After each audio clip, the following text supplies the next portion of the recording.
When it comes to press coverage, we always hear the same thing. Eyes lead to good feet, and that's true. But it doesn't stop there, because good feet by themselves don't make you an effective press corner. What matters is what your feet do to space and how that space affects everything else. So let's just focus on the feet.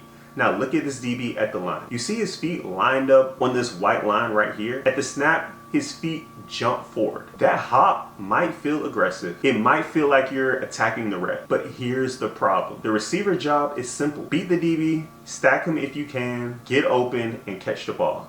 So when the DB hops forward, that space that originally exists between them immediately shrinks. What was once a full yard is now almost cut in half. Shrinking space too early helps the receiver. And this is where press coverage quietly breaks down. Good feet are supposed to lead to great hand placement. And if you're a taller corner, your hands are a weapon. But when you hop forward, you make it easy to get ran by. You cut your reaction space, and most importantly, you shrink your arm length. Your body didn't get shorter, but your usable arm length did. Because now your hands can't fully extend. Bad feet shrinks your length. Now fast forward in the rep. When it's time to kick, this DB actually does something right. He stays on the top shoulder of the receiver, which is where you want to be. But look at the spacing. The receiver is already inside the DB's chest. And once the receiver is in your chest, everything changes. Now he can be more aggressive, use his hands first,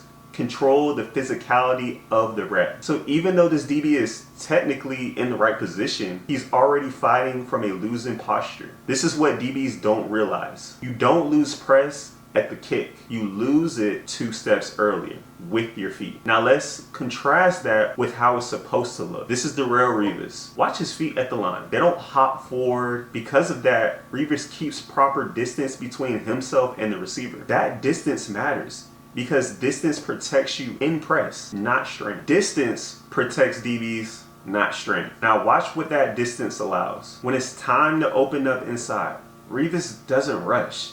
His feet have already protected the space. Now look at his hands. Because the space is still there, his arms can fully extend. You see how Revis gets his hands on the receiver, but the receiver can't be overly aggressive with him? He can't get into Revis's chest. He can't punch him in the helmet. He can't overwhelm him with physicality. Why? Because what Revis did at the line doesn't allow receivers to do these things. Now think about the counter. If the receiver tried to fake outside and come back in, Revis isn't worried. Why? Because the receiver still has to close the space, beat him outside, and get through his body, and Revis is already protected by his feet, his spacing, and his posture. That's what elite press looks like. It's not lunging, it's not reaching, it's not trying to win the rep instantly. It's using your feet to protect space so your hands can control the receiver. That's how press coverage becomes controlled instead of chaotic.